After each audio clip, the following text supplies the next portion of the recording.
La situation sécuritaire à l'est de la République démocratique du Congo est encore d'actualité aujourd'hui. Sur Gueule Afrique Télévision, on en parlera de tout ce qui s'est passé durant la journée de ce mardi 15 octobre 2024 sur Gueule Afrique Télévision, la télévision panafricaine qui vous met aujourd'hui encore au parfum de l'actualité. Mesdames et messieurs, nous vous disons merci et bienvenue Youssoufou Kibingila. Pour cette présentation, je reçois Moïse Hangui, un jeune de Goma, un jeune activiste des droits humains, mais également il est parmi les membres de la société civile de la province du Nord Kivu. Avec lui, nous aborderons cette question et savoir qu'est-ce qui se passe réellement dans la province du Nord Kivu. Moïse, bonjour. J'ai l'honneur de vous dire bienvenue et merci d'avoir accepté notre invitation encore sur Gueule Afrique Télévision. Merci David, bonjour encore une fois. Merci surtout à la chaîne panafricaine Gueule Afrique Télévision pour l'opportunité qu'ils nous ont offerte. Je suis sincèrement honoré pour cette occasion. Je ne peux pas ne pas aussi saluer nos internautes qui sont très nombreux, scotchés partout à travers le pays, partout à travers la diaspora congolaise. Je suis Hangui Moïse, tel que vous l'avez dit. Un jeune de Goma, je suis également un Mouzalendo. Si c'est pour vous la première fois, mesdames et messieurs, nous vous appelons à vous abonner, à partager la vidéo, afin que notre Congolais soit aussi informé de partout où il se trouve au jour d'aujourd'hui. Vous pouvez également penser, vous pouvez également commenter dans la barre de commentaires ce que vous pensez, vous, personnellement, à ce qui concerne la guerre d'agression rwandaise à l'est de la République démocratique du Congo. Nous ne pouvons pas aussi commencer cette émission sans savoir c'est quoi la nouvelle ce matin dans la ville de Goma, monsieur Moïse. Alors, la ville de Goma se porte un peu bien parce qu'en fait, jusqu'aujourd'hui, les crépitements des balles se fait sentir chaque nuit. Encore une fois, la nuit d'aujourd'hui était vraiment mouvementée. Les quartiers Kéchéro, les quartiers Noche ont été en tout cas au rendez-vous de cambriolage et de braquage. Plus de 5 maisons visitées par des bandits lourdement armés. C'est en tout cas le témoignage que nous venons de recevoir tout ce matin. C'est donc des situations que nous sommes en train de déplorer, au travers desquelles nous sommes en train encore une fois d'alerter les autorités locales, très précisément les maires des villes, autorités urbaines et le gouverneur militaire pour pouvoir obtenir leur implication en vue de régler de manière définitive cette criminalité, ce banditisme qui bat son plein. Nous sommes tous conscients que Goma est aussi à l'abri ou du moins est menacé par les rebelles du M23 qui sont à la porte. Mais au niveau interne, nous réalisons également que jusqu'aujourd'hui, en tout cas, la situation n'est pas très bien maîtrisée par les autorités. La raison donc de notre alerte. Encore une fois, nous sommes aussi en train d'adresser nos condoléances aux compatriotes qui ont été victimes certainement de cette situation qui a prévalu toute cette nuit. Nous devons préciser que dans moins d'un mois, la ville de Goma a enregistré plus de 15 cas de cambriolage et plus de 12 compatriotes qui ont été tués par des bandits lourdement armés, sans compter des biens de valeur qui ont été emportés par ces bandits. D'ailleurs, je préfère plutôt les qualifier de 40 voleurs. C'est en tout cas ce phénomène qui est au rendez-vous maintenant, surtout dans les quartiers Kieshero, Ndoso et Kasika. Les gens ne dorment plus. Si vous pouvez les remarquer, il y a maintenant des jeunes qui s'organisent et qui commencent à mettre des pierres sur toutes les artères comme pour bloquer la circulation des véhicules pendant la nuit. Ces pierres sont chaque fois enlevées le matin. En plus de ça, désormais, il y a un phénomène qu'on appelle le rondo. C'est-à-dire les jeunes s'organisent entre eux et effectuent une patrouille comme pour assurer leur autoprise en charge au regard de la faiblesse des services étatiques, en tout cas, qui se montrent incapables de garantir notre sécurité. Moi-même, je suis parmi un groupe de jeunes qui font les rondos. Donc, on passe au moins 4 jours la semaine, on ne dort pas. Il y a d'autres aussi, nous faisons la relève. Ça, justement, parce que l'autorité de l'État est absente. Et nous n'avons pas le choix que de nous prendre en charge. Donc, ça ne va pas dans la ville, messieurs les journalistes. C'est important que les autorités essaient un peu de s'impliquer pour que l'on essaie un peu de régler cette question de manière définitive. Nous avons fait un constat aussi, c'est que Chaque jour, le maire de ville nous présente des bandits, comme pour dire qu'ils ont été appréhendés dans des circonstances aussi louches, mais la situation s'empire, elle s'aggrave. Et puis nous ne savons pas très précisément où est-ce que ces jeunes sont emmenés. Question pour le maire maintenant de nous clarifier et de nous éclairer. Nous aurions voulu que chaque fois qu'ils sont appréhendés, qu'on organise des procès publics au travers desquels ces gens sont entendus et que ça soit télévisé, que ça soit communiqué. Mais ce n'est pas fait. On les appréhende, le maire les présente à la télévision, après c'est parti. Ils s'envolent dans la nature. Même dans la prison de Mouzenzé, la prison centrale de Goma, ces jeunes, ces bandits, ces 40 voleurs sont introuvables. Où est-ce qu'ils partent exactement? C'est comme qui dirait, on les appréhende, quelques jours après, ils rentrent sur terrain et mettent à mal l'inquiétude de toute la Monsieur Moïse, peut-être avant de nous rendre à Massissi, aviez-vous eu un temps d'approcher le maire de ville, en fait, de lui poser cette question? Et au-delà de ça, aviez-vous eu le temps de faire de vérification au niveau de Mounzenze pour vous rassurer que ce détenu, ce bandit, ce présumé bandit serait dans la prison de Mounzenze? Aviez-vous un jour eu un temps? Hier même, j'étais au sein de la prison, dans la prison centrale de Mounzenze. Aucun de ces bandits n'y est. Voilà. Personne ne se retrouve. Rendons-nous à Massissi. Le maire doit nous dire clairement où est-ce que ces gens sont emmenés. À part ça, je crois qu'il faut qu'on essaie un peu de nous dire, de mettre les choses au clair. C'est des présumés bandits. Et puis, il y a certaines figures qui reviennent chaque jour. Et ça prête confusion exactement. Mais au même moment, nous réalisons que la situation s'aggrave. Je crois qu'il y a en tout cas de l'ambiguïté dans cette affaire. Encore une fois que le maire de ville est censé clarifier. Il doit nous clarifier, mais au-delà de ça, il doit mettre tous les services à sa disposition au travail pour que la ville de Goma soit mise à l'abri, pour que la sécurité soit rétablie.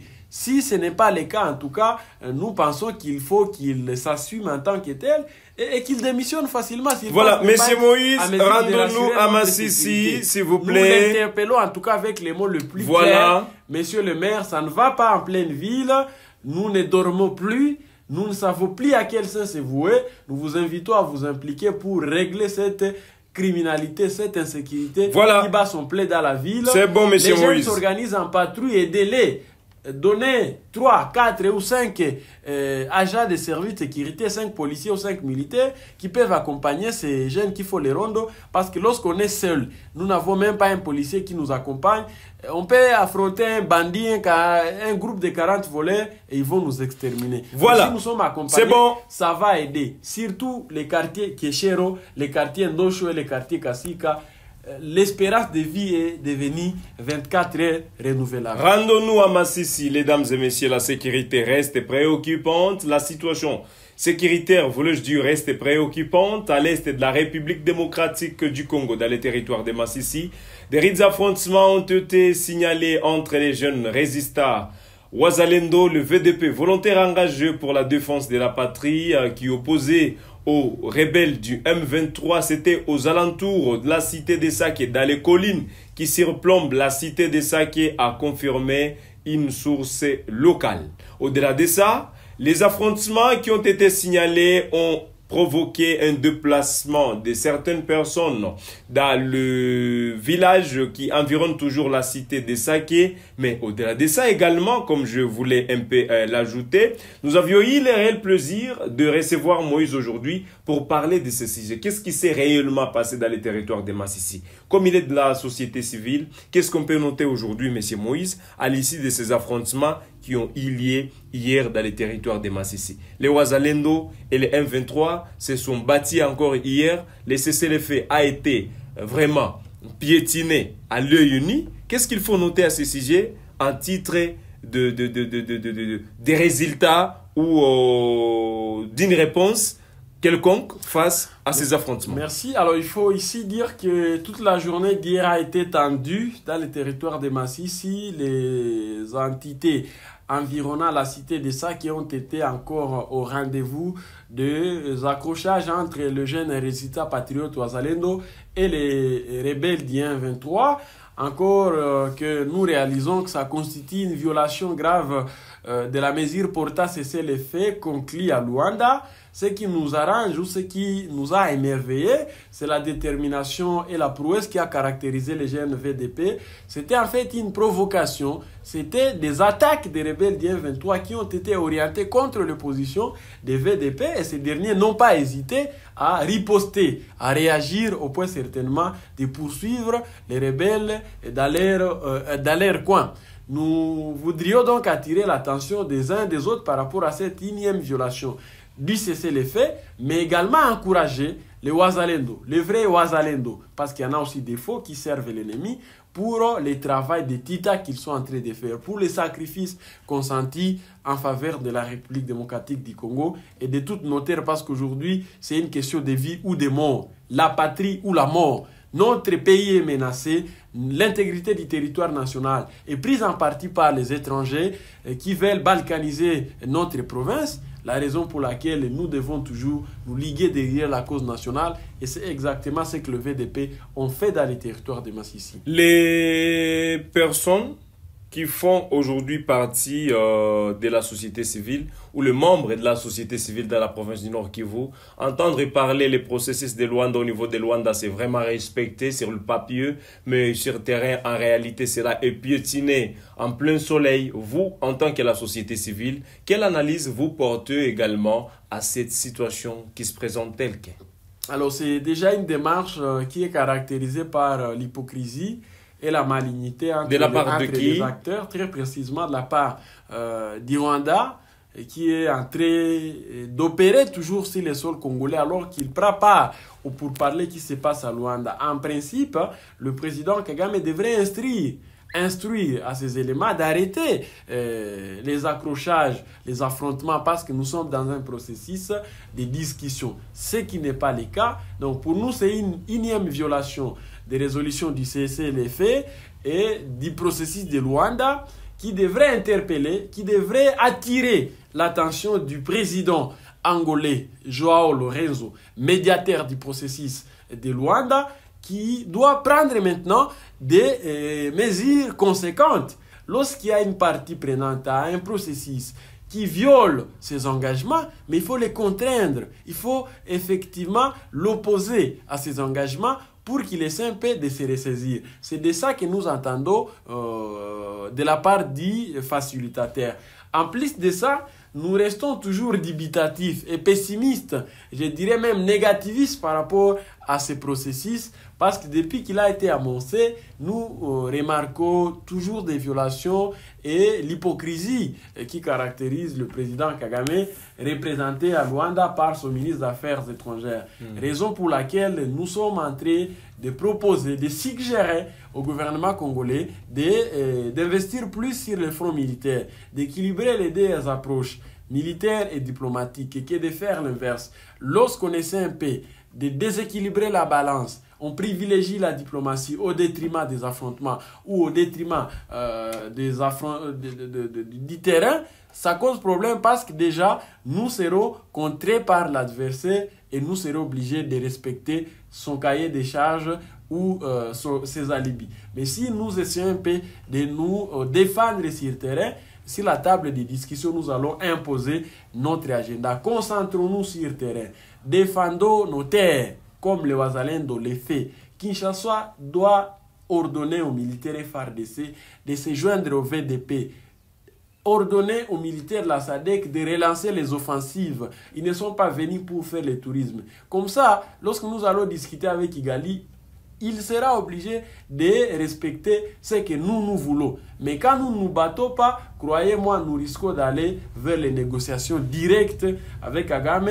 Conséquence, nous allons obtempérer à tout ce qu'il aura comme revendication. Diabolique ou machiavélique qu'il soit, nous serons obligés de respecter ça. Il va revendiquer tout un paradis et nous serons obligés de le lui offrir. Nous ne pouvons pas finir cette émission sans parler de ce qui s'est passé à Butembo. Exactement, je vous l'ai dit ici au départ de cette émission, la situation sécuritaire à l'est de la RDC reste d'actualité. C'est sur la province, c'est sur l'étendue de la province du Nord Kivu où tout se passe. C'est sur l'étendue de la province du Nord Kivu à l'est du pays où il y a l'agression dite rwandaise. Qu'est-ce qui s'est passé à Butembo, mesdames et messieurs? Butembo, en République démocratique du Congo, dans la province du Nord Kivu, ce mardi, des centaines de manifestants ont pris d'assaut les rues de Butembo, dans l'est de la République démocratique du Congo, pour exprimer leur colère et leur frustration face à la situation sécuritaire déplorable dans la région. Les protestataires accusent les Rwandais de soutenir les rebelles du M23 et demandent un soutien ferme accru au FARDC, armée de la République démocratique du Congo, pour mettre fin à la violence. Nous lisons ensemble ce qu'a déclaré un manifestant. Nous sommes derrière les FARDC. Nous les soutenons et nous les appelons à lancer des offensives, a déclaré Frank Mukendi, l'un des manifestants. Nos zones sont occupées par les rebelles du M23 et nous demandons à notre armée de les déloger immédiatement. Nous exigeons également que les FARDC ne se retirent pas de leur position sans justification valable et que le message politique, je souligne, et que le message politique ne dicte plus jamais leurs actions. C'est-à-dire que le message politique ne dicte plus jamais les actions de forces armées de la République démocratique du Congo. Monsieur Moïse Butembo, de nouveau des manifestations, c'était au cours de la journée d'hier, de milliers de Congolais ont manifesté pour exiger que les FARDC se battent réellement et que la politique ne pèse plus sur la défense. Je crois que les compatriotes a tout dit, a presque tout dit alors, parce que le message il est très clair. Il faut que les politiques laissent l'armée poursuivre avec les affrontements. Il faut que chacun fasse son travail. Lorsque Kinshasa ordonne aux militaires d'arrêter de se battre, alors c'est compliqué. Moi, je partage cette opinion, cet avis de Franck qui pense qu'il faut aujourd'hui privilégier le front militaire. C'est ce que j'ai dit tantôt. L'armée n'est pas là pour danser ou pour observer. Les militaires ont prêté serment pour les sacrifices suprêmes. Ils ont prêté serment devant les drapeaux nationaux et sont en tout cas engagés à défendre le pays. Un État, en fait, qui n'a pas une armée, un État qui ne se défend pas, n'en est pas un. Et nous devons comprendre c'est des notions basiques. Nous ne pouvons pas qu'on continue certainement d'espérer que les gens auront pitié de nous. Non, nous sommes dans un monde de rapports de force. Si vous êtes faible, on vous élimine. Vous êtes capable, vous vous défendez, c'est la moindre des choses. Les autorités au niveau de Kinshasa doivent permettre à l'armée de poursuivre les travaux. Ils doivent laisser certainement les militaires s'en prendre aux rebelles du M23. Et nos vaillants FARDC sont prêts à les faire. Très nombreux, nos militaires, nos VDP, ils sont déterminés à poursuivre les rebelles du M23 jusqu'au fin fond. Donc, moi, je partage entièrement cette opinion de nos compatriotes de Butembo. Il faut avouer ici que la population n'en peut plus. Les compatriotes n'en peuvent plus, ils ne savent plus aujourd'hui à quel sens se vouer. C'est comme ça que vous observez des manifestations partout sur l'ensemble de la province du Nord Kivu. C'était Goma, maintenant c'est Butembo, demain ça sera même au niveau d'Ikasai et un peu partout, c'est ce qui doit être fait. Parce que le Congo c'est comme un corps, mais le Nord Kivu est menacé, c'est toute la République qui est menacée. Lorsque ça ne va pas au niveau du pied, au niveau du ventre, au niveau de la tête, c'est tout le corps humain qui souffre. Et ça doit être certainement compris par tout le monde. Je pense que nous devons nous mobiliser. Déjà, Butembo a donné l'élan. Goma également, nous avons organisé d'autres manifestations, nous allons continuer. Je pense que ça doit se passer sur l'ensemble du territoire national. Quel est le message que nous devons porter? Nous devons toujours réitérer notre soutien à l'endroit de nos forces armées de défense et de sécurité, les FARDC. C'est des héros. Nous avons encore des Mamadou, des Baouma au sein des FARDC qui sont engagés à faire face à cette rébellion pro-rwandais de monsieur le sanguinaire, criminel, génocidaire Paul Kagame.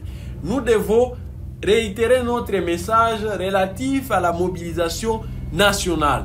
Tous les Congolais de partout où ils se trouvent doivent se sentir concernés de cette guerre qui endeuille l'Est de notre pays. Ça, c'est important. Nous devons encore une fois essayer un peu de conscientiser les gens pour une forte mobilisation. À part ça, nous devons aussi nous soutenir entre nous. Nous devons faire preuve de la solidarité nationale vis-à-vis de ceux qui traversent les calvaires. J'ai parlé tantôt de déplacés de guerre. Chers compatriotes, au-delà des discours, au-delà des paroles, s'il vous plaît, faisons preuve de la solidarité vis-à-vis des déplacés. Mobilisons-nous et aidons ces compatriotes parce qu'ils traversent un calvaire qui n'a pas encore dit son dernier mot. Ils ont abandonné leurs champs, ils ont abandonné de biens de valeur. C'est important de leur venir en aide. Mais intéressant ou ce qui est plus important à long terme, c'est qu'ils rentrent chez eux. Mais dans le court terme, ils doivent être assistés. Et les Congolais sont capables de le faire. Nous sommes un peuple très riche. Nous avons un pays extrêmement riche.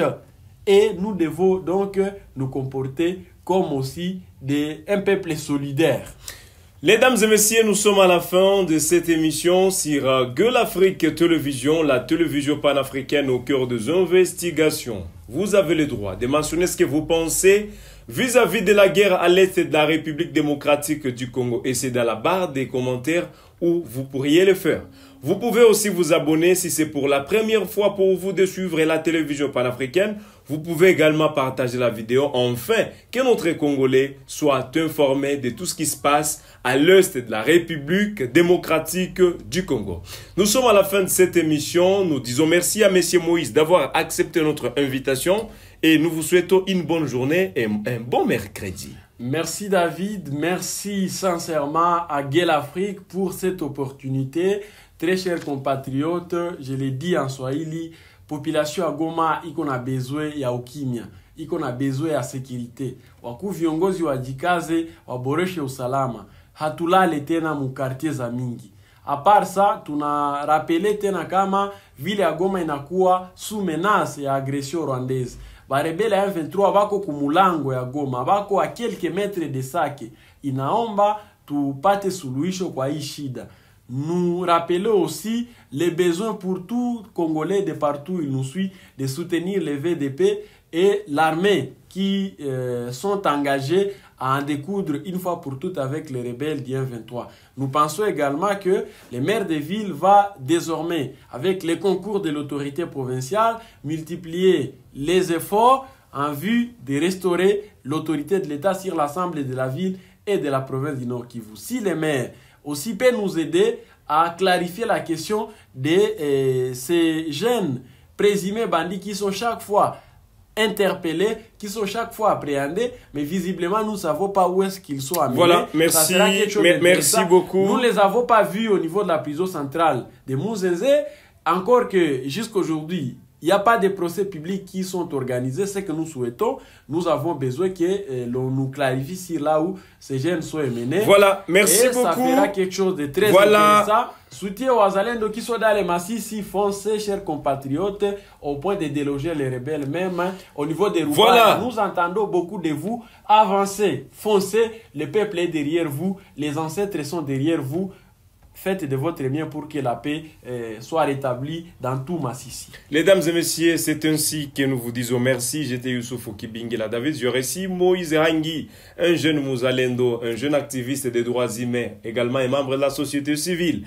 Nous souhaitons un bon mercredi à vous tous qui est en train de nous suivre aujourd'hui. Et nous nous fixons un nouveau rendez-vous sur Gueule Afrique Télévision pour d'autres actualités, surtout à caractère sécuritaire, parce qu'aujourd'hui, il faut noter que la situation reste préoccupante à l'est du pays. Bonne journée chez vous et à la prochaine sur la même chaîne pour d'autres actualités.